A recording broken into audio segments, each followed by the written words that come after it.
todos. Nós estamos aqui hoje numa conversa com o Renato Roseno, deputado estadual do Ceará, pelo PSOL, e nós vamos discutir, conversar o tema justiça social, como podemos construir essa sociedade, uma sociedade justa, né? Então, eu queria, primeiro de tudo, agradecer a presença do Renato. Renato, que é uma pessoa muito querida aqui na nossa cidade de Fortaleza. Renato, que é muito querido, meu querido, né? Foi conselheiro do Conselho Estadual de Direitos Humanos na época em que eu estive lá também. Renato, que é incansável, já participou de 2 reuniões hoje e tem contribuído muito com o nosso estado e com a nossa cidade. Nós fizemos esse convite, ele aceitou de pronto, isso muito nos honrou, né? Então, é uma alegria muito grande, Renato, ter você aqui. Eu que agradeço. Coletivo Gerações, para você que está nos conhecendo e para outras pessoas que não sabem o que é um coletivo espírita que nasceu em 2018 e surgiu num momento em que o espiritismo se via eu diria, numa disputa de narrativas, né, a respeito de tudo que a gente estava vivendo no Brasil, inclusive sobre um posicionamento político, que é um posicionamento político libertário, justo, fraterno, igualitário, que é isso que a gente sonha. E aí nós começamos a construir um conjunto de leituras e de pensamento dentro do espiritismo alinhado a um pensamento social espírita, buscando, inclusive, as próprias bases do espiritismo em Allan Kardec, em Leon Denis, em Herculano Pires e outros autores, Emanuel Porteiro e vários autores, que são os autores que têm uma leitura progressista do espiritismo, e é ela que nós nos afinamos e estamos, desde 2018, com uma série de programação, de encontros, de debates, de ações também, de intervenções. E a live de hoje é uma live que a gente vem, já é a segunda edição dela, né? Para que a gente possa conversar e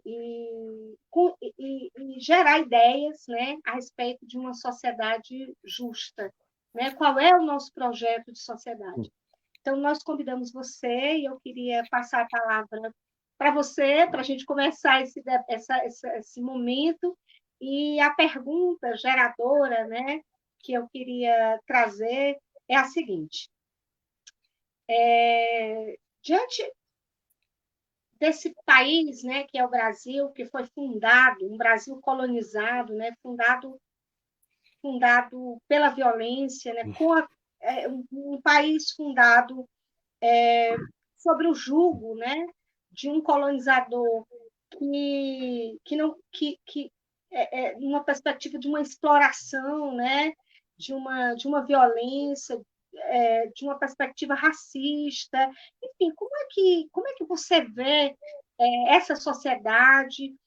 Como é que ela foi fundada e de que modo a gente pode construir um projeto novo para essa sociedade nesse momento em que a gente já tem mais de 500 anos e estamos diante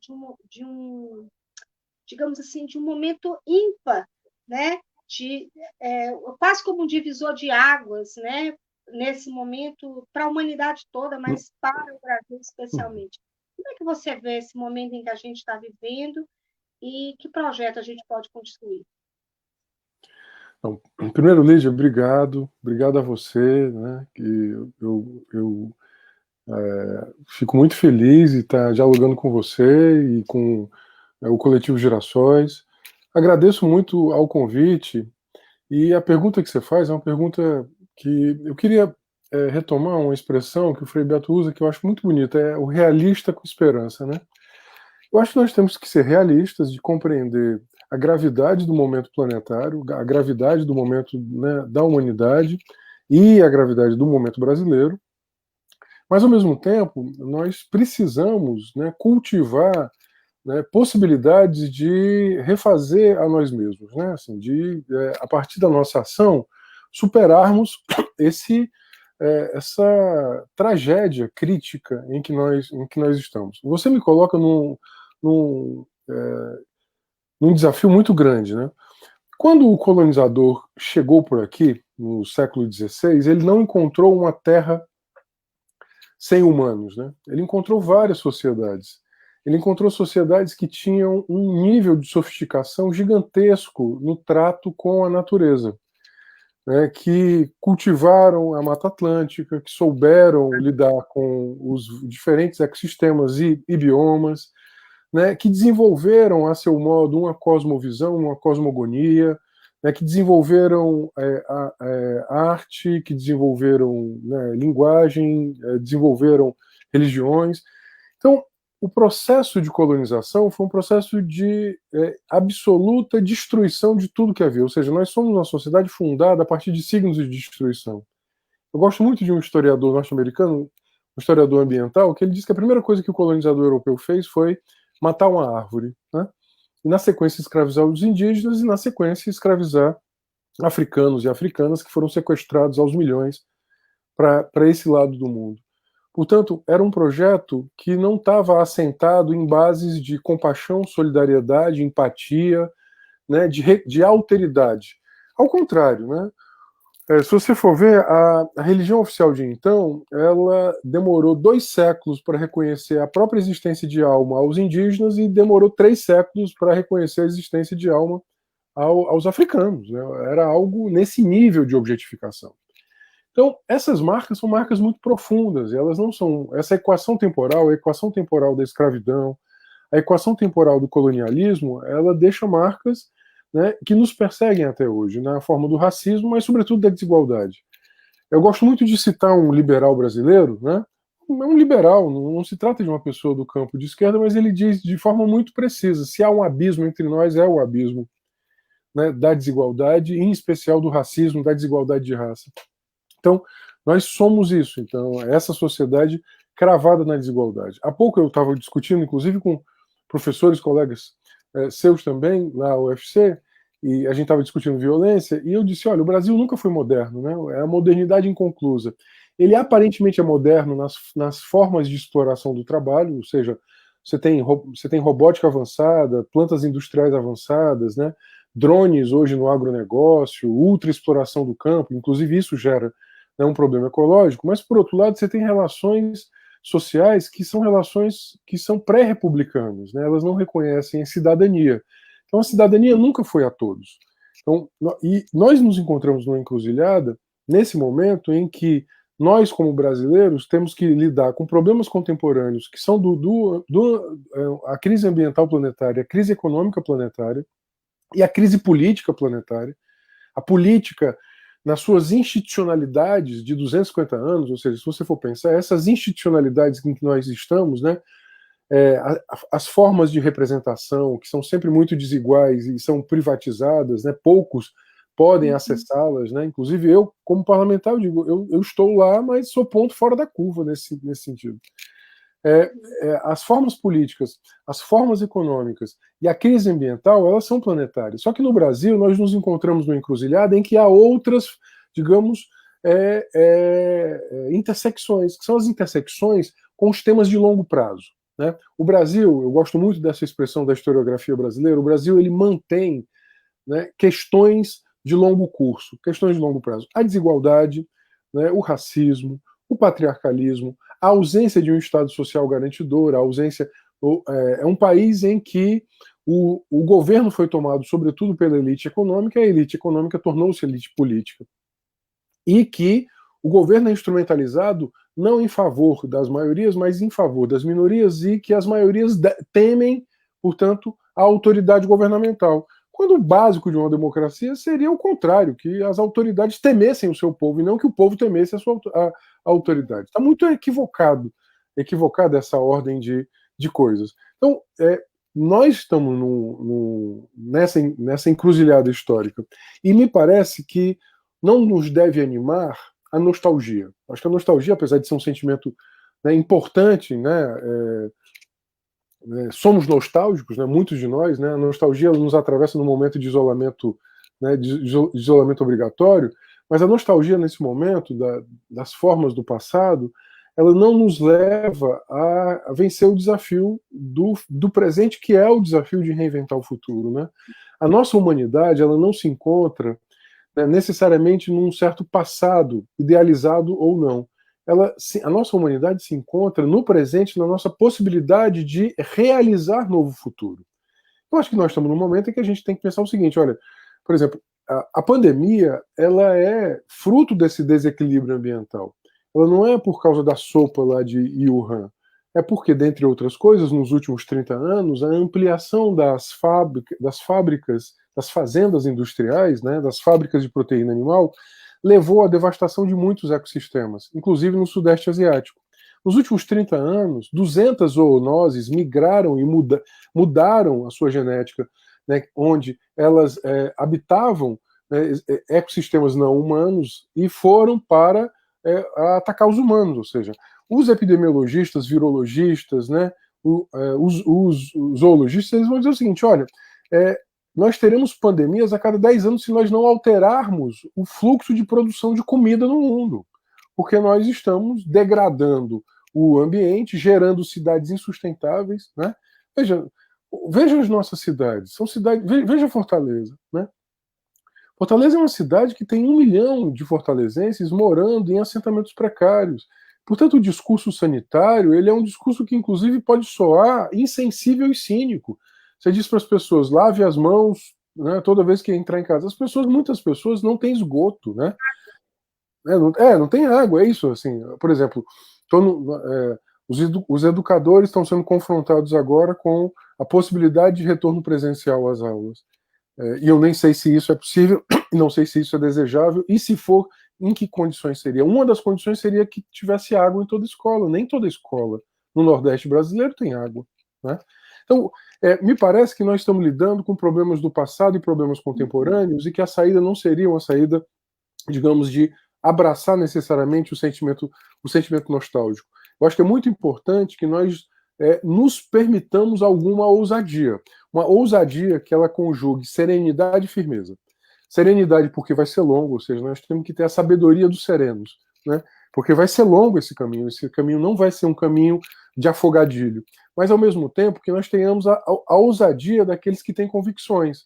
São convicções que, portanto, projetam, olha, os jeitos de viver que nos trouxeram até aqui, eles não podem ser repetidos. Então, por exemplo, por isso que é importante, né, para mim tem 3 dimensões fundamentais, na verdade 4. Tem 3 dimensões humanas, né, construídas como laço social, que são as dimensões da produção e circulação da riqueza, da legitimação dos saberes e da distribuição do poder. Nós não podemos produzir e distribuir riqueza como nós fazemos até hoje, ou seja, muitos produzem a riqueza para poucos, é necessário partilhar a riqueza. Veja, o debate agora deveria ser um debate de trabalharmos menos, um debate de tributarmos mais os mais ricos e tributarmos menos os mais pobres, de desonerarmos a vida dos mais pobres, de mantermos, né, de desmercantilizarmos a vida e permitirmos riqueza pública. Né? O que é riqueza pública? Cidades boas, água, né, saneamento, né, boa educação, acesso à cultura, mobilidade gratuita, direito à cidade. Isso é riqueza pública. Né? Nós temos que pensar em riqueza pública. Nós temos que pensar no encontro de saberes. O nome do coletivo é muito bonito. Coletivo Girassóis, espíritas ao bem comum. O bem viver como um conceito que os povos afro-ameríndios trazem, eu acho que esse conceito é importante, povos afro-ameríndios, né? É o encontro do eixo sul do mundo, né? Esse conceito é um conceito que é muito interessante, porque, veja, os povos afro-ameríndios, eles dizem o seguinte, nós não queremos viver, né, a utopia não realizada, né, das sociedades eurocêntricas, as sociedades da Europa Central.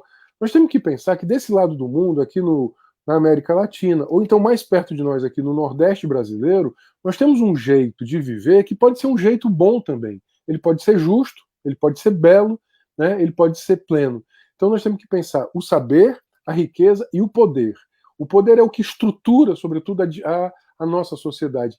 E o poder, ele é, sobretudo, branco, masculino, adulto e rico. Eu tenho que pensar né, em como, né, permitir que outras formas de poder se estabeleçam, sobretudo o poder dos de baixo. Essas três dimensões se articulam com a outra dimensão, que é a dimensão da natureza.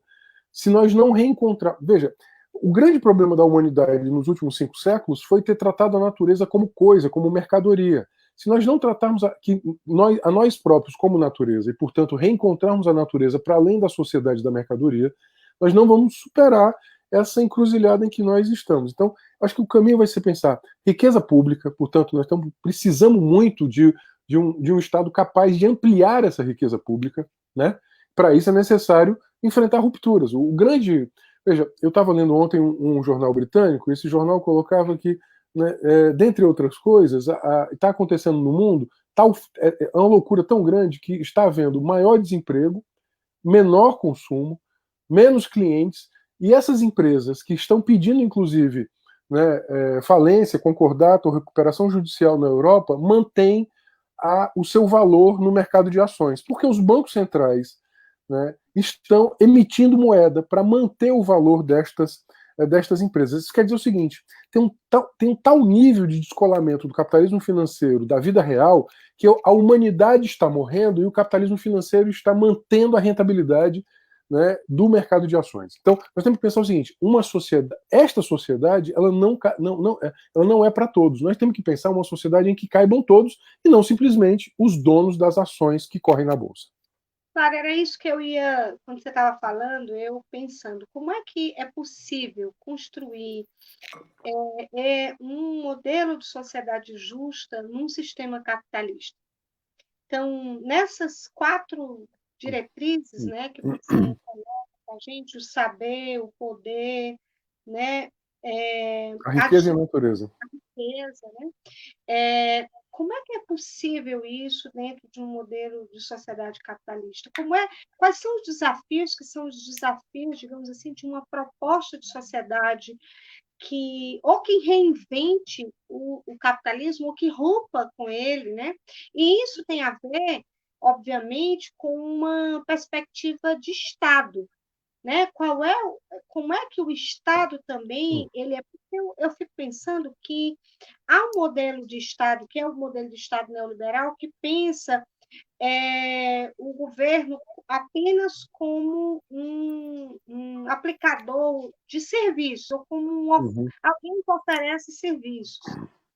E do outro lado, diria oposto a isso, vai pensar um modelo de Estado em que entre aí a própria sociedade. Como é que a sociedade, o conjunto de atores aí da sociedade participa também da construção política da sociedade. Então, a gente como é que é possível isso? Quando a gente pensa a dimensão política, isto é, que tipo de Estado nós queremos para, digamos, de algum modo, gerir ou que possa conduzir aí essa dimensão que ela é também econômica, né? Então, é possível isso dentro do capitalismo? E que Estado é esse? Bom, você me traz mais uma pergunta grande, né? Veja, eu não sou daqueles que sou estatólatra, por outro lado, eu também tampouco não reconheço a necessidade de que nós trabalhemos uma agenda de transição. Veja, eu não acho que nós temos que ser dirigistas. Uma sociedade pós-capitalista não pode ser uma sociedade dirigida, né? De cima para baixo. Veja, eu luto contra o capitalismo não porque eu imagino que vai ter uma sociedade pós-capitalista em que vai ter essa utopia regressiva, né, que está muito bem delineada na literatura científica, de ficção científica desde o princípio do século XX, né? Você pega o Nós, o Fahrenheit 451, o 1984 Orwell, né? Elas vão pensar sempre assim, a fantasia de sociedades dirigistas, né? Em alguma medida hoje nós vivemos um dirigismo que é o dirigismo do mercado, né? O mercado ele dirige tanto que ele dirige inclusive o Estado. Então nós temos que pensar o seguinte: a desmercantilização da sociedade ela tem que ser operada a partir de alguns pressupostos. O primeiro pressuposto é a orientação da sociedade para que todos caibam nela. Né? Hoje não é essa a orientação da sociedade, ou seja, nós temos que fazer uma repactuação ética. Quando eu falo dessa repactuação ética, eu estou falando, portanto, da consciência coletiva estabelecida num tempo. Hoje nós não temos uma consciência coletiva nesse sentido. Nós precisamos estabelecer, seja qual for a transformação que haverá, ela só poderá ser operada a partir de maiorias. Eu não acredito que minorias, por melhor intencionadas que estejam, elas operariam transformações de maioria. O que faz revoluções, né, são maiorias sociais mobilizadas e que sustentem essas rupturas. Então, acho que a nossa primeira questão é que, independentemente de qual seja o formato, nós precisamos de uma maioria social, né, desde baixo, orientada para esse novo pacto sociopolítico e ético de inclusão social, equidade, diversidade, poder, né, e outra forma, ou seja, é permitir que as pessoas ousem se libertar, né, seja pela necessidade, seja pela vontade, pelo encontro de necessidade e vontade. Um grande autor do passado dizia assim: o mundo muda quando os de cima não podem mais, porque os de baixo não aguentam mais, ou que não querem mais, né? A segunda questão que você abre é a questão seguinte: bom, a sociedade hoje é muito complexa, nós vamos ter que ter algum tipo de instância reguladora, concordo com você, né? Agora, quanto maior o poder popular, menor será o poder do capital. E quanto maior o poder do Estado-comunidade, ou seja, quanto maior uma instância em que a comunidade possa exercer o seu poder, né, menor vai ser o poder do Estado-aparelho. Isso é super importante. Hoje nós estamos muito guiados pelo Estado-aparelho. Né? Veja, aquela fatídica reunião de 22 de abril, do Bolsonaro e seus ministros, além de tudo, ela cabe em várias interpretações. Uma das interpretações importantes é que o Paulo Guedes ele diz assim: colocamos uma granada do bolso do inimigo. O inimigo é o servidor público. Né? Ele trata o servidor público como inimigo. Nós temos que pensar que nós vamos ter uma instância na sociedade. Eu sou servidor público. O nome da minha carreira é Desenvolvimento de Políticas Sociais. Eu sou analista de política social. Fiz concurso para isso, para gestão de política social. Né? Eu estou lotado funcionalmente na proteção social especial. Nós precisamos de trabalhadores e trabalhadoras que se dediquem, dentre outras coisas, à gestão da política social. Né? Isso não quer dizer que eles sejam burocratas frios, weberianos, né, longe da sociedade. É importante, inclusive, essa é uma grande tese, nós precisamos de outro tipo de racionalidade, né? Tem um cara chamado Guerreiro Ramos que trabalha isso, uma racionalidade que dê conta, né, do chão em que as coisas acontecem, do território quilombola, do território indígena, da periferia urbana, né, do operariado e tal. Uma terceira questão é que nós vamos precisar desfinanciarizar a sociedade e aumentar a proteção social do trabalho.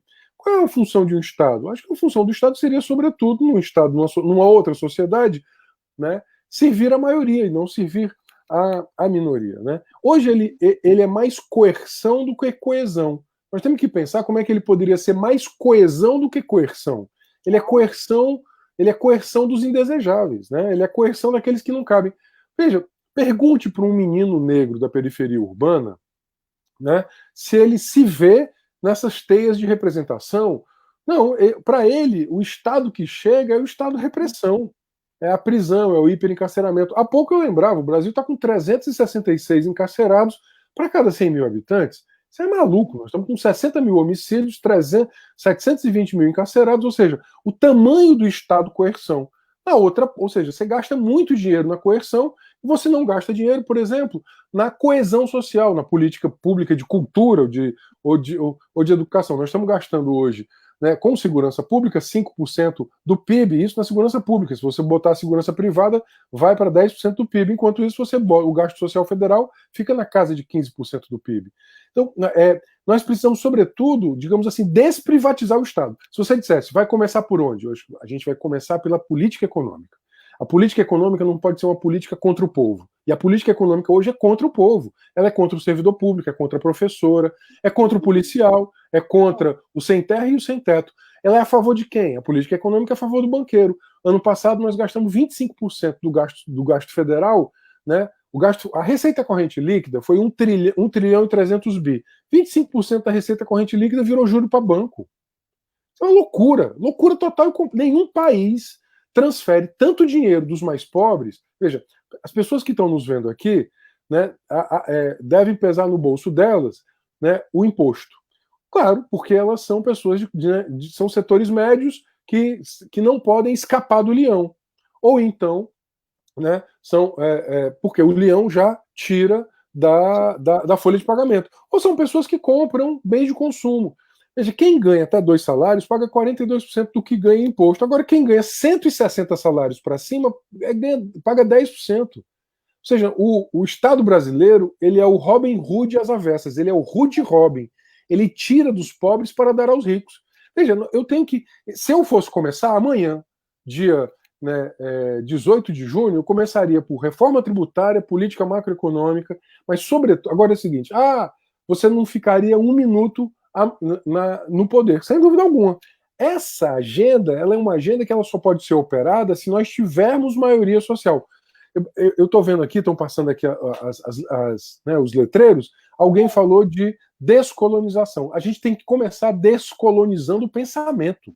Né? Nós fomos colonizados por um pensamento que é um pensamento neoliberal, que é aquele, tá aqui, sugestão da descolonialidade do poder do saber e do dizer. Concordo plenamente, eu não sei quem citou, Johannes, né? Johannes. Acho muito importante isso, esse pensamento da descolonização. Veja, o neoliberalismo colonizou as nossas utopias e a nossa esperança. Nós somos um povo hoje que não nutre a esperança de uma vida justa. Nós temos que descolonizar o medo. O medo nos colonizou. O medo, a angústia, né? O medo do outro, o medo da diversidade, o medo da igualdade, né? O medo. Nós não podemos ter medo, né, de uma vida justa. Eu acho que é essa a questão central, é descolonizar. E para construir isso, eu repito, eu acho que nós temos que ter agenda para amanhã.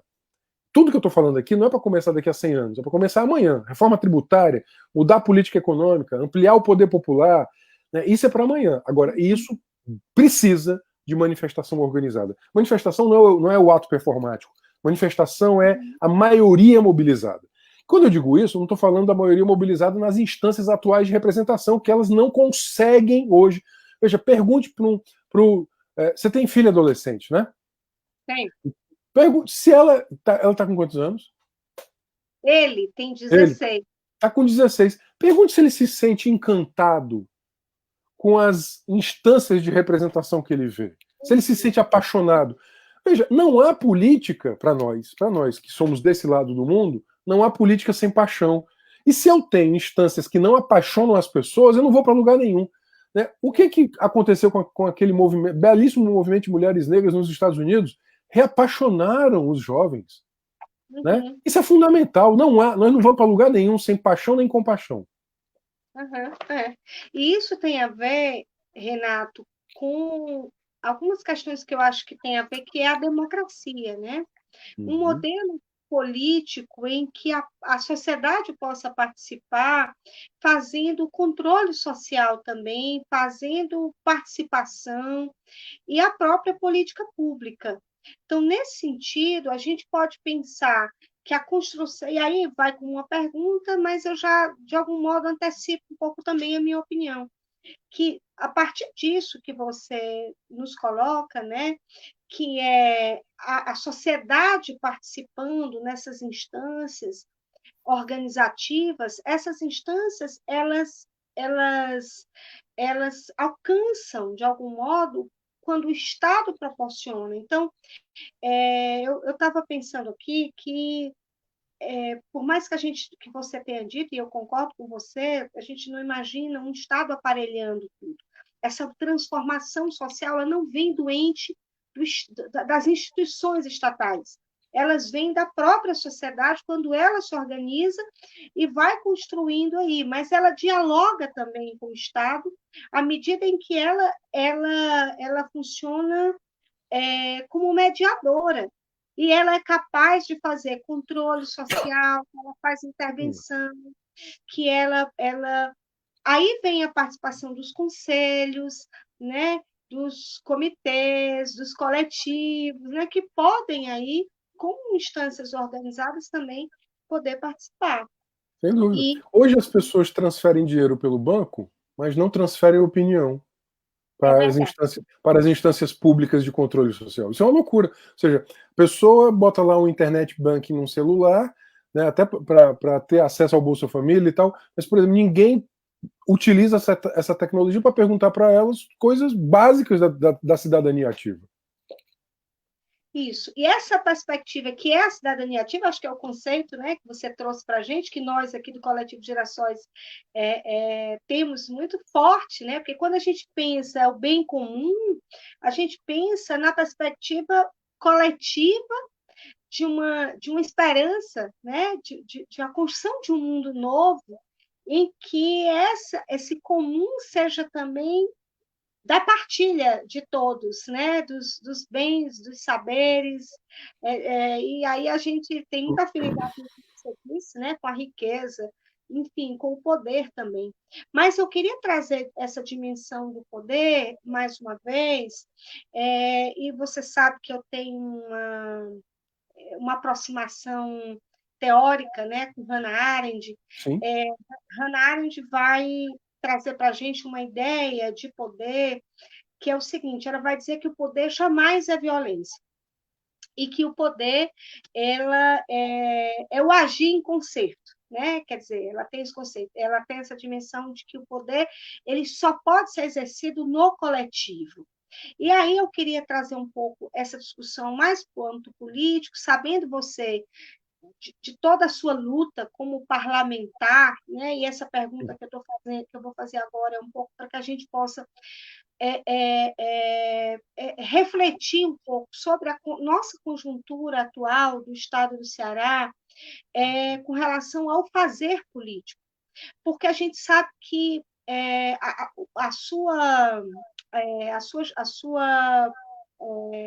ação como parlamentar, ela é uma gestão alinhada o tempo inteiro nesse diálogo com os diversos coletivos, por isso que você está aqui, inclusive, né?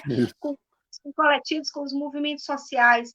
Então, como é que você vê essa irrigação?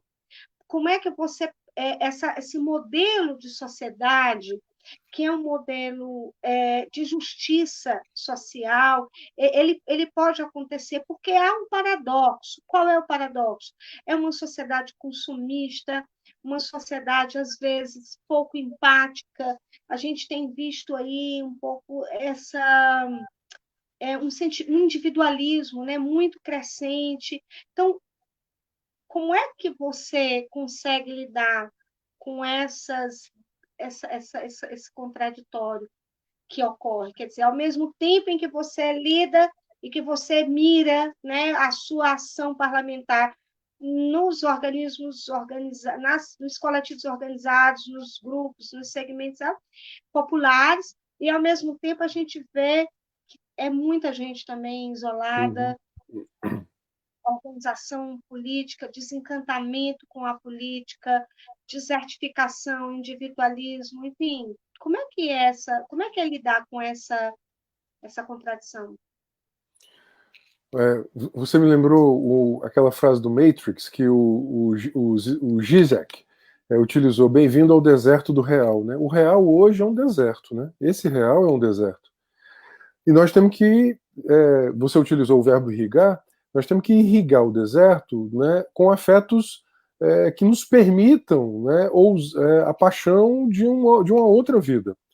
Eu digo muito, estar nesse lugar em que eu me encontro hoje tem só tem dois sentidos. O primeiro sentido é o sentido de resistência, é puxar o freio da destruição, né? O Walter Benjamin, que é um autor que você gosta também, ele num determinado momento ele diz que o progresso capitalista ele nos leva ao abismo. Ele diz: qual é a função dos humanistas? Frear o freio. Freio de emergência. Freio de emergência. O freio de emergência. Ele diz isso. A nossa função é não permitir que a humanidade se suicide, né? Que ela cometa, né, a destruição em larga escala, que é o que ela está cometendo, né? A destruição planetária é a destruição em larga escala da humanidade, né? É isso. Quantas pessoas morreram por causa de um vírus, que o vírus entrou na humanidade porque os seres humanos desmataram, né, destruíram. Então, bom, é muito importante.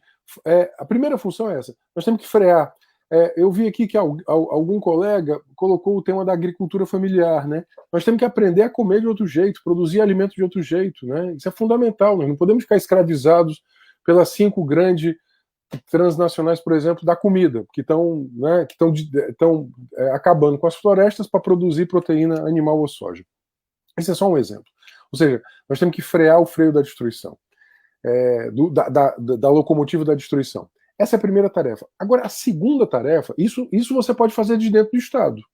Né? Por exemplo, qual é a tarefa de um parlamentar ou de um coletivo que chegue aos aparatos de Estado hoje? Assim, eu tenho uma preocupação muito grande com a factibilidade. Assim, eu fico pensando, olha, eu não posso ser uma pessoa que não se preocupe com a factibilidade. Eu me preocupo com a factibilidade das coisas, com o dia de amanhã, né? Com o dia de hoje, com o dia de amanhã. Então, assim, é factível defender o SUS. Claro, é defender o SUAS, defender reforma tributária, defender reforma agrária, tudo isso é factível. Só que isso está no marco dessas relações sociais do hoje. Só que tem uma outra tarefa, e aí eu vou citar a sua autora preferida. Imaginar o não imaginado, criar o não criado, pensar o não pensado, que é a Hannah Arendt. Ela diz isso. É necessário ter uma ousadia capaz, né, de imaginar o não imaginado. É possível outras cidades? É possível pensar a produção de alimentos de outra forma? A mobilidade? Por exemplo, é possível não vivermos né, em torno do binômio consumo e trabalho? A vida não pode ser trabalhar de segunda a sábado para conseguir pagar as contas no supermercado, né, no domingo. A vida tinha que ter outro sentido, né? Então, se tem uma coisa que o capitalismo não conseguiu dar à vida, foi sentido. A vida no capitalismo é uma vida sem afeto. São afetos tristes. Por isso que o capitalismo hoje ele chegou na sua fase mortificante. Ele só apresenta a morte, né? Ele lucra com a morte. Teve uma secretária, uma das secretárias do alto escalão da Fazenda disse que a pandemia matava idosos e que isso iria diminuir a pressão previdenciária. Isso é uma loucura. A pessoa pensar isso e dizer isso é de Eugenia, isso é eugenia, é malthusiano, é um negócio absurdo, né? É uma loucura, né? Qualquer sociedade chora os seus anciãos, né? Porque eles representam experiência, né? Memória, laços afetivos, né? Isso é muito importante, né? Então é muito, muito importante que nós possamos né, criar digamos assim, essa utopia. O Eduardo, né, que foi meu bom companheiro, né, muito tempo, um grande amigo, está perguntando a correlação de forças. A correlação de forças hoje é muito negativa.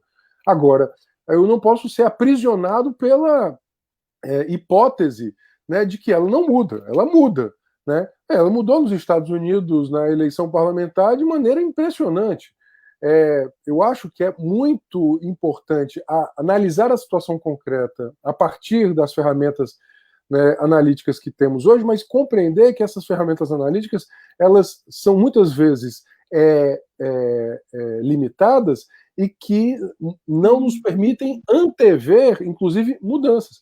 O mundo mudou muito nos últimos 20 anos. Né? Então, assim, eu tenho esperança, eu sou realista com esperança. Eu vejo uma potência muito grande, só que essa potência está fora, completamente fora dos canais de representação tradicional. Quem está neles não vê. Cara, olha os territórios das periferias urbanas, tem milhares de jovens que estão fazendo coisas revolucionárias maravilhosas, só que eles estão fora de partido, eles estão fora dos esquemas tradicionais de representação. Né? Agora, se você não sair da lógica do governo, da aliança da governamentalidade, né, da coalizão de forças, se você não quebra essa gramática, você não se permite nem ver o que está acontecendo nas periferias do mundo, né, que está acontecendo, né, no movimento de mulheres negras. Veja essa irrupção de energia que aconteceu no mundo contra o racismo.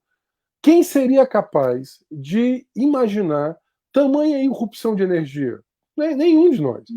Então, é muito importante fomentar as bandeiras e lançá-las, sem ter, né, digamos assim, a ideia de que tem autoridade ou, né, ou se atribuir que domina todas as ferramentas analíticas. É muito importante. A correlação de forças indiscutivelmente é negativa, mas é possível alterá-la, porque se eu simplesmente ficar aprisionado na correlação de forças atual, eu não, né, serei capaz de uma agenda né, alterativa. Isso é super importante. O Eduardo, que esteve semana passada conosco também, numa dessas programações, o Eduardo também é do coletivo Gerações, ele fez, juntamente com dois professores, um do Piauí e outro de São Paulo, um debate super bacana sobre economia solidária. E, de algum modo, é muito próximo do que a gente está falando aqui, porque nesse debate eles colocaram lá como é que esse novo ele é construído, esse elemento novo, de pensar uma economia nova. Eu, quando eu estava assistindo, eu participei do debate como, né, vendo, né, como espectadora, e eu estava pensando assim, que o novo, ele nasce pelas frestas, ele vai vindo, ele vai construindo. E nós espíritas acreditamos, Renato, que e quem disse isso é Allan Kardec, mas Leon Denis foi um filósofo espírita francês, escreveu muito, inclusive sobre o socialismo, ele era um socialista no século XIX, ele tem uma obra chamada Progresso, e ele fala um pouco sobre o modo como esse progresso não é linear. E ele diz textualmente que, em alguns momentos da humanidade, há uma grande experiência que fica ali como possibilidade de que a sociedade possa voltar ali e, usando o verbo irrigar de novo, né? Irrigar-se ali da sua esperança para ir construir. Porque o Espiritismo acha que não há regressão. A gente imagina que há regressão, mas não há. É porque o novo e o velho convivem. E o velho, ele luta com todas as forças para não ir embora. Então, sim, por exemplo, uma economia predatória, um capitalismo colapsante, que já está. Ele é a própria morte, ele não é a vida, como você bem falou. E aí o novo que está por vir e que está vindo, que já existe em pequenas experiências, né, sendo colocadas ali, tanta coisa linda acontecendo, como você falou, nas periferias, no campo, né, a agricultura familiar e tanta experiência bonita acontecendo. E aí, porque a gente é acostumado, às vezes, a pensar dentro da perspectiva da instituição, das instituições. E aí eu acho que a sua fala, para mim, me dá muita esperança, porque a gente precisa aprender a pensar fora dela e a pensar dentro do campo, que é o campo social, que é o campo das organizações. Então, eu acho que o realismo de esperança que você falou combina muito conosco, com o próprio pensamento social espírita, porque o pensamento social espírita vai achar que a humanidade ela evolui, há uma perspectiva evolutiva, mas essa evolução ela é moral, ela é humana, a partir do momento em que as sociedades elas não regridem. Então, há um conjunto civilizatório, de conquistas civilizatórias que você leva para frente, de uma geração para outra. Sim. Mas isso não quer dizer que não hajam momentos que sejam momentos muito, muito difíceis, como esse, por exemplo, que a gente está vivendo agora. E é esse tema que eu quero entrar aqui, fazendo uma intervenção. Hoje eu não tive tempo, Renato, porque eu passei a tarde no centro da cidade com a população de rua, eu cheguei em cima da hora. Mas eu ia procurar, para poder citar corretamente, uma fala sua. Eu quero dizer que essa fala me emocionou muito. Você terminou as eleições, você foi eleito deputado estadual e reuniu todos os militantes do seu partido e tudo, e você falou para eles. Eu vi na sua rede social, eu não estava lá. E aí você disse assim, mais ou menos assim, né? Eu quis textualizar, mas não consegui achar esse vídeo. Está muito lá no começo do ano passado, né? Você dizia assim, que não esperasse momentos fáceis, que iam ser um momento muito duro, mas que a impressão que você tinha, que você foi talhado, você usou esse termo, para este momento agora. Que você... E quando eu escutei isso, eu juro que eu me arrepiei, olha que eu sou sensitiva. Eu me arrepiei. Aí eu estava com o Leonardo na hora, eu disse assim, Leonardo, escuta isso aqui que o Renato está dizendo, isso é quase como uma premonição. É assim, já previa-se, claro, Bolsonaro tinha sido eleito, a gente não podia esperar nada de bom depois daquilo ali, né?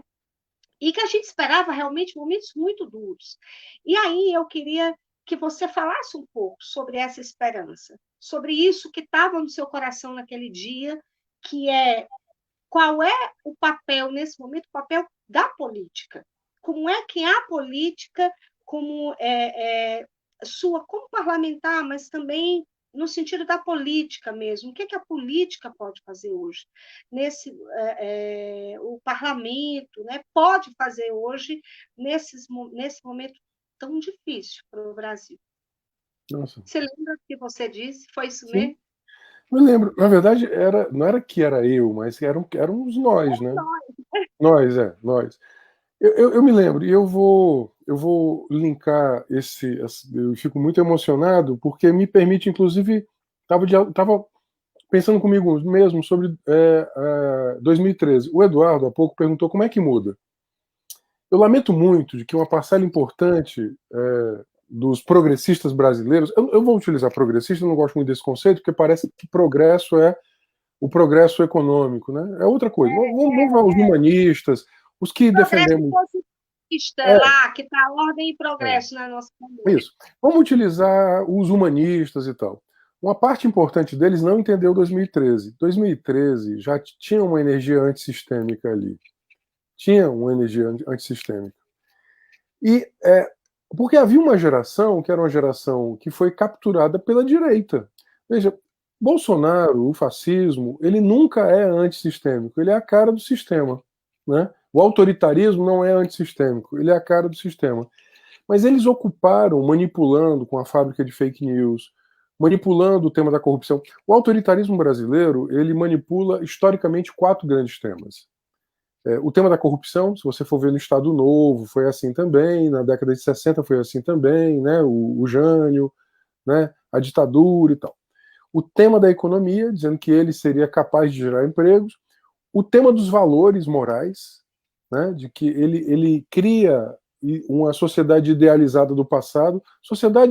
A sociedade do passado, em que as mulheres, por exemplo, não podiam falar, era uma sociedade muito mais violenta com as mulheres, por exemplo, do que hoje, só que isso estava em segredo. Né? A família tradicional brasileira dos anos 30 era uma família em que, por exemplo, se permitiu o estupro entre casados do ponto de vista legal. O Código Penal permitia isso. Né? Então, que sociedade tradicional é essa? Então, a corrupção, a economia, os valores e a segurança. Esses 4 elementos, eles foram conjugados, né, a manipulação da Lava Jato e tal, para criar a agenda do novo autoritarismo brasileiro, que se mostrou antissistêmica. Né? Quando eu disse que nós fomos talhados para esse momento, é que nós compreendíamos que uma parcela importante da sociedade tinha votado no autoritarismo, não porque ela própria era autoritária, mas porque ela não se via mais representada nas forças progressistas de então, e que era necessário inaugurar um novo ciclo de esquerda brasileiro. E nós fomos talhados para exatamente fazer essa transição desse ciclo. Digamos assim, é a quente. Quem pode superar o autoritarismo brasileiro não é a volta ao passado, né, do presidencialismo de coalizão, dos governos de coalizão. É, sobretudo, impulsionar novas possibilidades do exercício do poder. Eu vou repetir mais uma vez. Veja o que está acontecendo com o movimento de mulheres negras nos Estados Unidos. Elas não estão advogando o passado, elas estão dizendo o seguinte: olha, chegou a nossa vez. Né? E estão utilizando a rua e a rede. E estão utilizando ocupar o parlamento, mas fazer os movimentos. É muito interessante. Olha o que as periferias urbanas estão dizendo. Assim, nós não nos vemos em vocês. Para nós, não é para o autoritarismo, não. Então, assim, se eu não for capaz, inclusive, de fazer autocrítica, dizer o seguinte: olha, de fato, essa periferia urbana ela não está nessas formas tradicionais. Por isso é tão importante abrir-se à crítica deste outro, né? A crítica desse sujeito subalternizado. Veja, que potência tem aquela marcha antifascista dos precarizados. Veja, o movimento de precarizados não é uma coisa só do Brasil. Os recibos verdes lá de Portugal, né, o movimento dos precários inflexíveis, ele foi fundamental para a agenda do bloco de esquerda. Nós vamos ter que criar um movimento aqui dos precários também, né? Esses precários agora da carteira verde e amarelo, ou os precários que foram os atingidos pela reforma trabalhista. Você pega os empregos que foram criados da reforma trabalhista para cá, eles foram ocupados, os empregos intermitentes, aqui em Fortaleza, essa pesquisa é do IDT de Fortaleza, basicamente por mulheres jovens, ou seja, 67% dos empregos intermitentes, das relações intermitentes de trabalho, são ocupadas por mulheres jovens. São mulheres jovens, normalmente têm um filho, são chefes de casa, né, moram com a mãe, né, não tem um companheiro, ou o pai do filho, né, não ajuda. Então, assim, veja, essa aí é a força de trabalho. Houve uma mutação.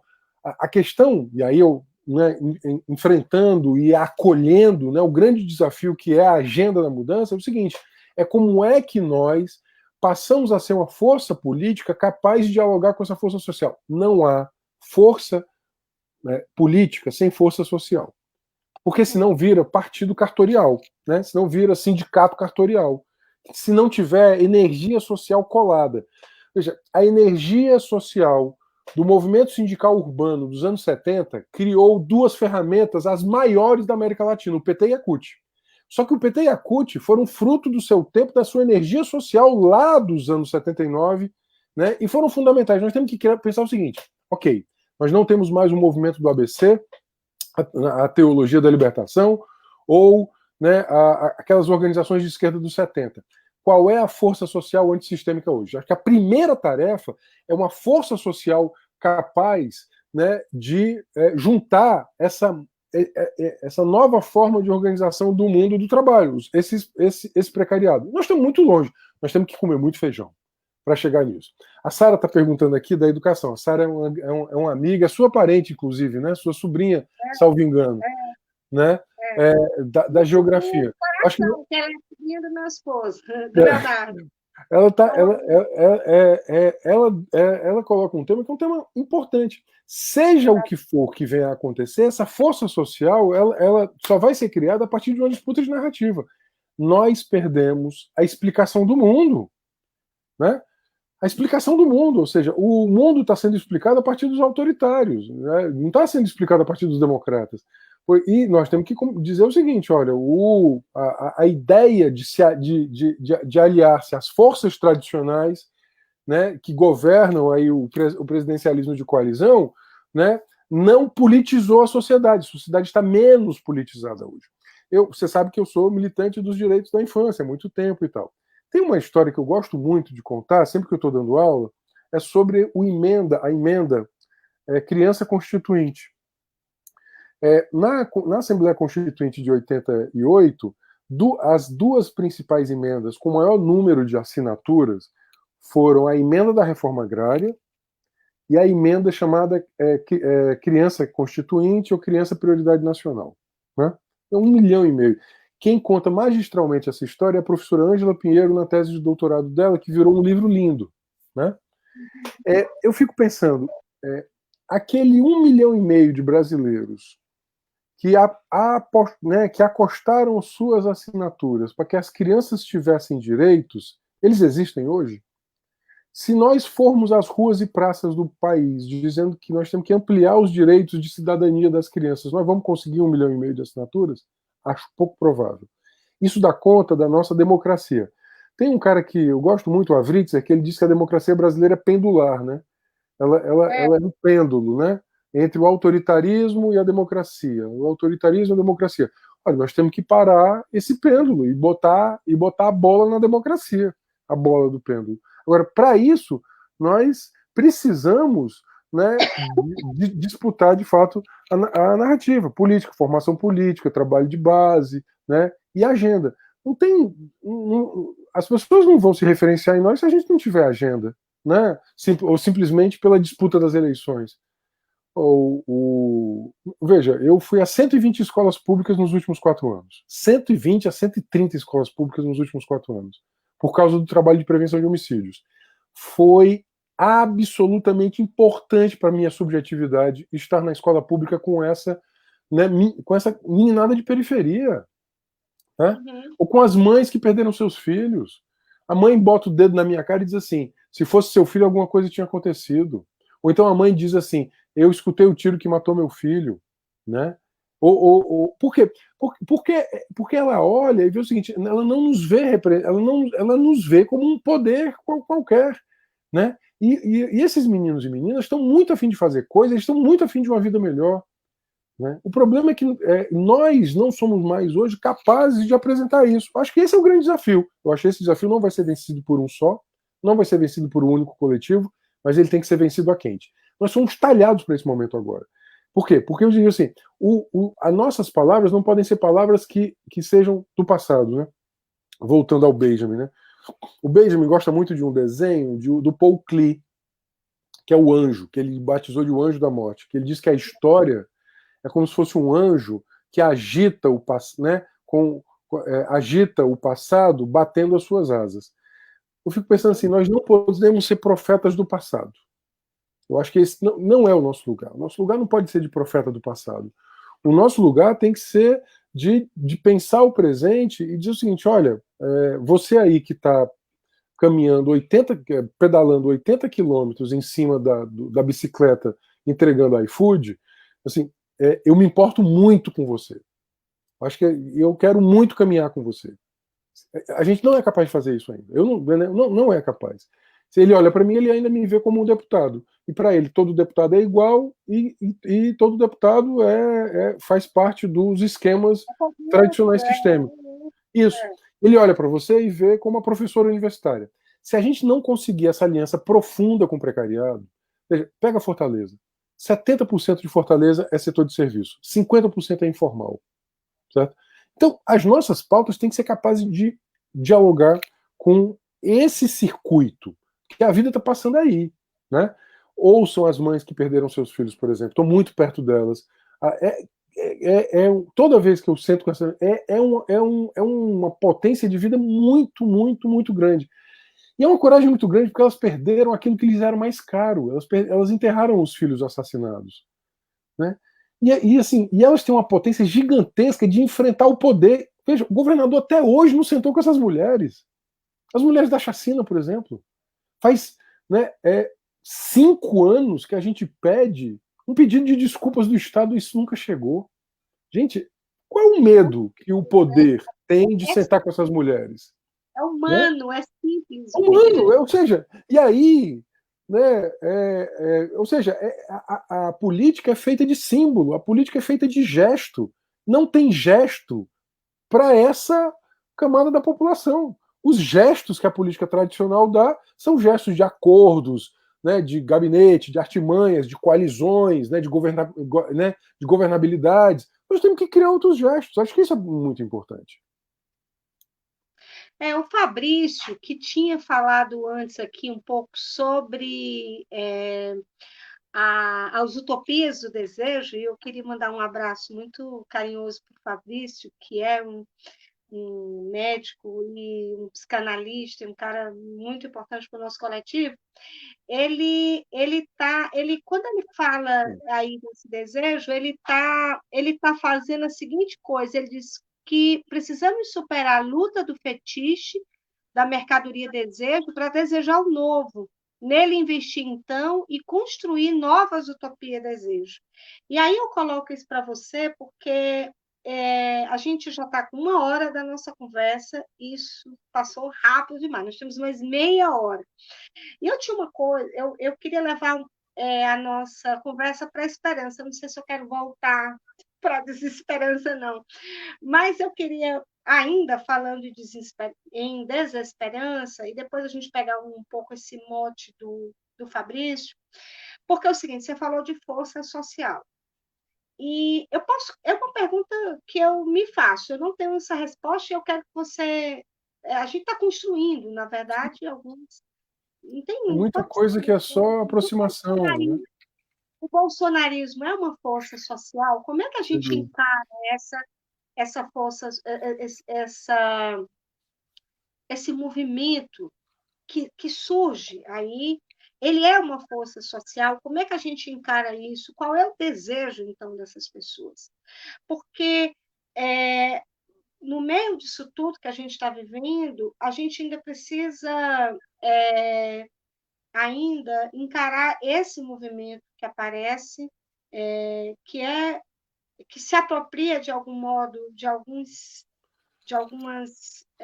signos, com alguns signos que os atores sociais vou chamar progressistas aqui, para a gente, eu sei que progressista não cabe tudo, mas eles estão aí, eles estão fazendo coisas, eles estão indo para a rua, eles existem, eles têm um discurso, eles estão nas redes sociais, ele é uma força social. Como é que a gente vê isso hoje? Qual é o desejo dessas pessoas? Tá, eu vou conjugar essa sua questão com a questão que a Clícia, que é uma grande amiga, um beijo, Clícia, colocou aqui também sobre a questão do transcendente. Veja, é, eu vou citar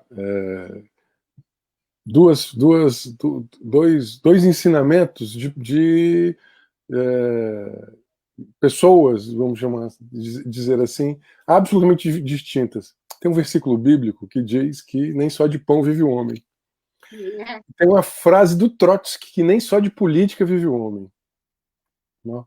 Porque isso é muito importante para nós. Assim, a potência de viver, ela é o fundamento para a transformação. Né? E ela não pode ser resumida a consumir mercadorias. Eu acho que isso é o mundo das vitrines, o mundo da mercadoria, ele encanta, por isso que se chama feitiço, se chama fetiche, mas ele é a expressão dessa contradição. Eu não vou substituir esse fetiche da mercadoria por um afeto triste de uma sociedade, né, dirigista, né, de uma sociedade que inclusive não tenha, né, bens simbólicos, que não cultive outros valores. A gente não pode imaginar que o combate à desigualdade vai se dar simplesmente pela ampliação do consumo. Né? Eu não quero uma sociedade que as pessoas consumam mais carro privado, carro individual. Eu quero uma sociedade em que a mobilidade se dê de maneira ecológica, coletiva. Se todo mundo tiver dinheiro para comprar um carro popular, vai ser o caos ambiental e planetário. Eu tenho que pensar o seguinte: como é que as pessoas vão se movimentar com o transporte público ecológico, né? Outra matriz energética. Eu tenho que pensar outra coisa. Eu não posso pensar. Veja, as primeiras greves operárias foram as greves dos 3-8, 8 horas de trabalho, 8 horas de lazer e cultura, 8 horas de descanso. Pô, se passaram 125 anos das primeiras greves dos 3-8, hoje os seres humanos estão trabalhando 14 horas. Né? 14 horas de trabalho. Eu não posso achar razoável. Eu tenho que dizer o seguinte: olha, você tem que. Uma coisa que pode impulsionar é ter, né, mais tempo de fruição, mais tempo de vida. O bolsonarismo, ele é uma força social porque ele ativou afetos tristes. Ele é a macheza perdida, por exemplo. Quem é que é o bolsonarista? É o macho perdido, a sua macheza perdida. Né? Ele não consegue lidar, por exemplo, com direitos das mulheres. Então, o macho ressentido, ele vai lá para o Bolsonaro. Né? Porque ele se vê capaz de dizer barbaridades que antes ele não era capaz de dizer. Né? Então, ele se vê isso. Ele é aquela classe média que não é muito poderosa do ponto de vista econômico, mas tem flertes aristocráticos, que é aquela dona de casa que colocou o menino Miguel, né, dentro do elevador, que acabou morrendo tragicamente lá no Recife. Se você for imaginar, aquela mulher não é uma multimilionária, era a esposa de um prefeito de uma cidade do Grande Recife. Né? Não era dona de uma mega fábrica ou de um mega banco. Não, mas é o pensamento aristocrático, que é esse pensamento de que o outro é escravo, de que o outro corpo, que é o corpo negro, pobre, não vale. Então, o bolsonarismo, ele é isso. Ele pega esses 4 elementos aqui, eu já me fiz referência. A macheza perdida, né, o elemento moral, o elemento de segurança, né, a economia e a corrupção. E ele é a representação, digamos assim, mortificada de uma sociedade, né, de desiguais, né, onde, né, cada um tem que ter seu lugar, não pode ter mobilidade. Bom, eu acho que ele é uma força social desse ponto de vista. Ele está constituído muito bem nas redes, ele foi alimentado para isso, foi uma máquina industrial, fake news, não é a tia que bota lá um completo, né, uma completa maluquice no grupo da família. Fake news é indústria. Tem que entender isso. Existe uma economia política da comunicação. Aprendo muito isso com a Helena. Essa economia política, ela, né, está estruturada para a desinformação. E a economia das plataformas favorece a desinformação, a financiarização e a precarização. Está tudo ligado. Está tudo correndo nas 5 big techs aí: Facebook, Apple, Amazon, né, Google. Né, essas big techs é que estão fazendo, estão constituindo essa subjetividade precária. Mas eles não são a maioria, mas eles são muito estridentes, né, e ocupam muito o lugar das redes e também, né, constrangem, porque ocuparam agora uma agenda que é uma agenda de redução dos direitos. É isso, os meus colegas servidores agora acabaram de receber lá em Brasília uma cartilhazinha da CGU dizendo que não pode fazer críticas nas redes sociais, né? Os servidores agora vão ser censurados também por críticas que porventura vão fazer. E, obviamente isso é fascismo. Bom, esse é o lado do bolsonarismo. Esse é o lado do bolsonarismo. Agora tem uma outra massa que inclusive votou no Bolsonaro, que votou por antipetismo, por exemplo. O antipetismo, ele foi um sentimento que foi galvanizado aí desde o lavajatismo, né? Desde 2002, cresceu muito a partir de 2013 com essa captura. Né? Agora, é muito importante entender. Foi uma construção planejada, não foi. É a questão e essa construção atinge a todos nós, né? Porque assim, não atinge só ao PT, né? Atinge a todos que de alguma maneira se orientam, né, com valores à esquerda, né? Porque era o seguinte: o PT era esquerda, a esquerda seria corrupta. O PT é esquerda, a esquerda seria contra a família, ou seja, aí muita gente acreditou nessa narrativa e acreditou na narrativa que isso, né, era a velha política e que o Bolsonaro era a nova política. Mas essa turma agora está se deslocando, porque ela está começando a entender. E nós temos que ser capazes de dialogar. Veja, eu não posso dialogar só com quem votou em mim, porque quem votou em mim foram 75 mil pessoas. Né? Quem votou no pessoal foram 113 mil. Eu tenho que dialogar com muito mais gente. Eu sou obrigado, né? Se eu quero mudar e incidir na sociedade, a dialogar com aquela pessoa que, em alguma medida, está compreendendo que o bolsonarismo é a face política violenta, antidireitos, antidemocrática, né, da agenda neoliberal financista. Veja, por que uma pergunta que ninguém faz, mas é muito importante fazer. Por que o fascismo existe? Porque lá nos anos 30 ele precisava restabelecer as taxas de rentabilidade do mercado, na Itália e na Alemanha. Econômico, né? E aqui, completamente, porque como é que você implementa uma reestruturação das taxas de rentabilidade do mercado? Né? Ampliando a taxa de exploração, diminuindo a voz democrática. Né? Isso é muito importante. Agora eu quero chegar no tema que a Clícia colocou, que eu acho que é fundamental. Eu não sei se ela estava na hora que eu disse. Não há política sem paixão. Não há política sem paixão. Né? E nem só de política vivemos nós, né? Os humanos. É necessário compreender as dimensões humanas para além da dimensão material. Né? Ou seja, e os signos da vida. Veja, nós somos um povo afro-ameríndio. Eu não vou dialogar com as religiões de matriz africana? Fundamental. Por que a teologia da prosperidade cresceu na periferia urbana? Porque não houve quem chegasse. Veja, Eu vou contar uma história aqui. Uma das coisas que mais me atravessou, né? Todo mundo sabe que eu lido com direitos humanos, questões penitenciárias, segurança pública, prisão, não sei o que e tal. Uma coisa que mais me emocionou, inclusive negativamente, foi saber do culto do processo. A mãe leva o número do processo para o dia do culto. E lhe é lá apresentada a ideia de que se rezar no número, o juiz vai soltar o filho. Nossa, quando eu soube disso, quando eu vi isso, sabe, eu tive uma explosão de sentimentos que eu tive que me dizer assim, não, eu tenho que compreender isso. Essa mãe, ela está querendo a soltura do filho. É bonito esse sentimento, é É um justo. pensamento mágico, né? Né?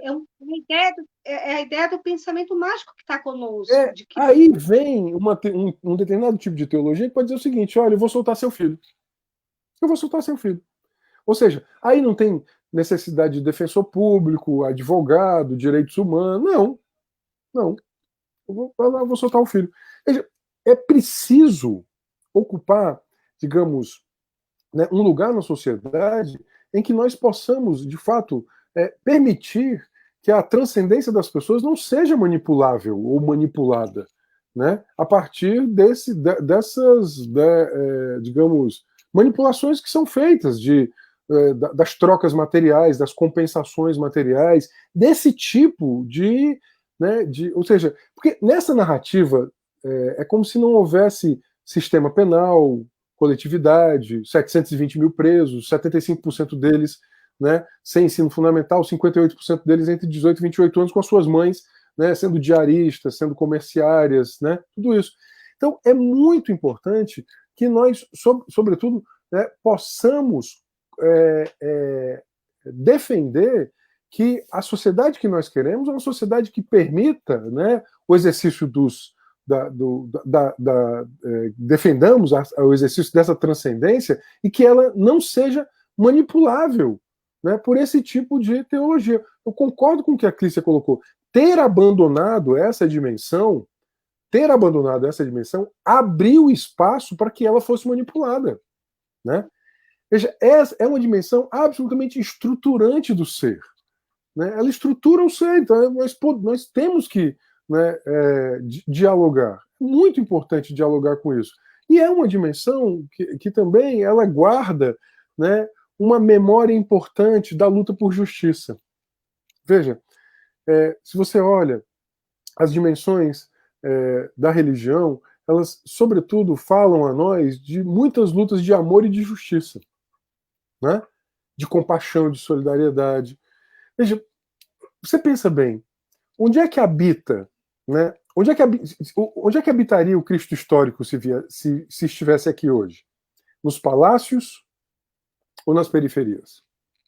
nas Né? periferias, Nas periferias. Ele estaria abraçando a mãe dos presos ou ele estaria abraçando os algozes? Ele estaria abraçando a população de rua ou estaria abraçando os financistas? Nós temos que entender isso. Ele estaria nos palácios? Não.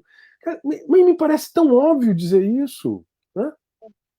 é óbvio, mas há uma negação da própria elite, sabe, Renata? A gente viu isso dentro do movimento espírita. E o nosso coletivo nasceu por isso, porque havia uma. Alguém pegou lá num texto do século XIX, onde Kardec disse assim: olha, a gente não discute política. Eu disse isso dentro de um. É como quem pega uma frase descontextualizada lá e diz: olha, a gente não pode discutir política. E aí eu até entendo que a Casa Espírita, né, a gente chama o Centro Espírita ou a Casa Espírita, o grupo que está reunindo ali, ele tem que acolher as diversas dimensões políticas, partidárias, pensamentos diversos, etc. Agora, há os princípios.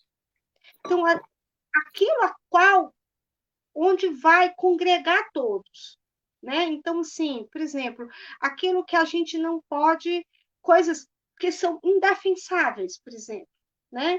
Então, quando a preocupação da Crícia, quando ela disse, olha, a esquerda negou a transcendência, eu acho até assim que, aí eu vou dar um pouco a minha opinião para a Crícia, que é minha amiga querida, minha companheira do coletivo, que, na verdade, a minha tradição é da teologia da libertação na minha juventude. Aí, quando eu era muito precoce, eu entrei nos movimentos de pastoral social, movimento pastoral de juventude. Eu tinha 14 anos, 15 anos, e aí o tempo foi passando muito rápido.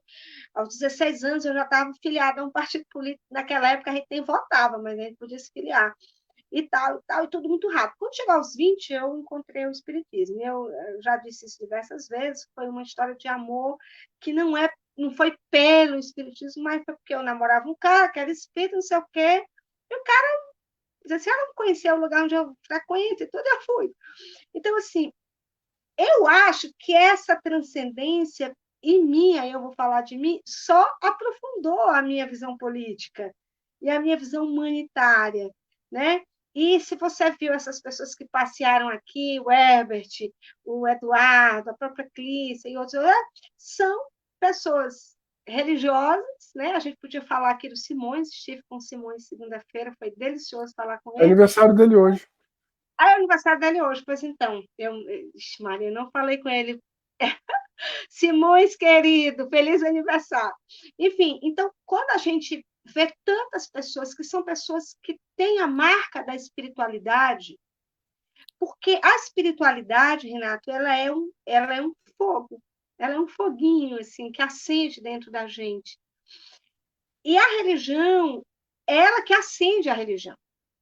E aí, há talvez uns 15 anos atrás, quando eu comecei a ver, eu ando muito na periferia, e quando eu comecei a ver esse polvilhado de igrejas surgindo, eu converso muito isso com o Leonardo, e disse assim, Leonardo, será que isso não tem a ver com aquela experiência do cristianismo primitivo que a gente tanto sonha? Porque o cristianismo primitivo era assim, ele não tinha, ele não tinha papado, não tinha pequenas organizações que iam ali acontecendo, eram domésticas, sabe, era a igreja do quarteirão. Aqui na minha rua tem uma igrejinha bem pequenininha, gente. Deve reunir umas 30 pessoas, 50 ali no máximo e tal. Então, quando eu achei no primeiro momento que isso podia ser bom, mas eu não imaginava que o fascismo ia depositar ali os seus ovos e que ali ia surgir tanta coisa ruim, entende? Então, assim, as iniciativas pequenas, populares, comunitárias, que elas iam surgindo, isso é a coisa mais maravilhosa que existe. Que haja centros espíritas na periferia, inúmeros. A gente conhece esse centro espírita grande, que é um monte de gente da elite, mas tem um monte de gente na periferia que está lá fazendo coisa bacana, né? Então, mas eu estou falando especificamente das igrejas de matriz evangélicas que iam surgindo, isso podia ser um sinal lindo do cristianismo primitivo vigorando, né? E elas Mas, chegaram aqui no princípio do século vamos lembrar dos movimentos dos negros americanos do sul dos Estados Unidos. exatamente. Então, como é que a gente podia No fim do imaginar século XX. que isso iam ser depositados ali sinais de, de, de violência, né, de morte, e a perspectiva da prosperidade. Porque isso que você fala é o antissistema. Quando a mãe vai lá e diz assim, reze pelo processo do meu filho, para que ela está ali com todo o seu potencial de esperança ali, mas ela não tem esperança no sistema Ela foi capitalista. acolhida. Eu queria dialogar com isso e com o que a Clícia colocou ainda. Tem uma outra questão que eu acho que não é só uma questão de ordem abstrata conceitual. Clícia, eu queria colocar a questão do acolhimento. Nós não estávamos lá para acolher. Né? Eu acho que o fato de nós não estarmos lá para acolher essa mãe. Tem uma história que o Boulos, né, o Guilherme Boulos do MTST e do PSOL, ele conta que eu acho sensacional. Ele disse que tem uma liderança do MTST que ela está numa igreja neopentecostal. E ele perguntou para ela se, né, como é que é essa questão dela estar no movimento e estar numa igreja neopentecostal. Ela disse assim, olha, Guilherme, nunca ninguém lembrou do meu aniversário. Lá na igreja foi o primeiro lugar que eu tive um bolinho no meu aniversário. Nossa, esse depoimento é um depoimento muito, né, profundo, né, de acolhimento, do sentimento de fraternidade, de irmandade. Né? Então, assim, eu acho que a nossa. Nós temos que aprender, nós temos que fazer autocrítica. Né? Assim, em alguma medida, nós apresentamos a militância de maneira muito dura, né? De maneira muito, né, ossificada também. Né? Então, Teórica e abstrata, às vezes, né? eu acho assim, veja, a ideia de comunidade, né, de comunitarismo, é uma ideia muito linda, né? A ideia de fraternidade, né? Eu acredito nisso, eu me movo por esses valores. Eu tenho que dizer o seguinte: olha, queiramos ou não, eles criaram comunidades, né? Por que, que as igrejas que mais crescem no Brasil são as não denominacionais, aquelas que não têm uma denominação? Exatamente essa que você tem lá, uma pequena comunidade em torno dela e pronto. Ou seja, ela não é ossificada, ela não é institucional, ela não tem uma. Mas ela cresce. Por que ela cresce? Porque ela oferece acolhimento. E nós temos que entender isso, oferecer acolhimento, acolher as pessoas, né? O problema é isso, que a divisão de classe no Brasil é tão forte, né, tão gigantesca, né, que as pessoas não se reconhecem humanas umas nas outras, né? Eu fiquei muito mexido com essa coisa do menino Miguel no Recife, né? Porque imagina assim, tudo ali é a cara do Brasil, né? Tudo ali é a cara do Brasil, desde o prédio, o lugar, a situação, a pandemia, a mãe que foi passear com o cachorro, cara, tudo ali, né? Ou seja, é desumanização completa. E acontece aqui, né?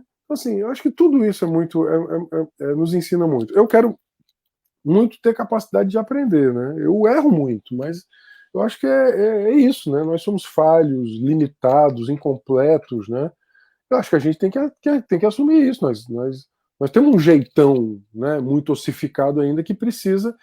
Né, é isso, assim, eu sempre fico pensando assim, né, é, vai vir uma geração que vai passar por nós, né, rapidamente. Eu espero muito isso. Assim, eu não acho que seremos nós os portadores, né, de grandes rupturas. Eu acho que vai ser outra galera que vai romper conosco, inclusive. Né? É. Tem uma frase do. Gosto muito do. Tem uma. Quando o Evo Morales tomou posse, ele fez um discurso sensacional. Ele disse assim: naquilo que for para transformar a Bolívia, me apoiem. Se eu tiver muito devagar, me apressem, me empurrem. E se eu retroceder, passem por cima de mim. Que linda. É. É verdade. Olha, a gente já está quase no final, Renato. Toda vez que eu lhe escuto, dá assim, uma chama assim bacana, né? Eu acho que todo mundo está sentindo isso. O coletivo Girassóis surgiu para que a gente pudesse também trazer um pouco de esperança para o movimento espírita e para a sociedade. Como nós somos um conjunto formado por uma grande maioria de ativistas, né? Ativistas no sentido da Hannah Arendt, né? Aquele que faz a ação. Eu queria, antes de devolver a palavra para você fazer as suas colocações finais, ela diz assim, eu tirei essa frase de um livro, que é esse aqui, chama-se Sim, eu já Homens li. Sombrios, Sim. e é um livro lindo, extraordinário, que fala de muitas histórias, né, de pessoas que foram luz no Ele está momento. ele tá bem aqui. Eu vou achar É, já. Vi. Pois então, ele fala, são pequenos ensaios biográficos de pessoas que foram muito importantes num momento muito difícil da humanidade, que foi aquele período entre guerras. E Uhum. lá na página 33, ela diz uma coisa assim que eu queria finalizar a minha participação com esse trecho. Ela diz assim: pois o mundo não é humano simplesmente por ser feito por seres humanos. E não se torna humano simplesmente porque a voz humana nele ressoa, mas apenas quando se tornou objeto de discurso. Por mais afetados que sejamos pelas coisas do mundo, por mais profunda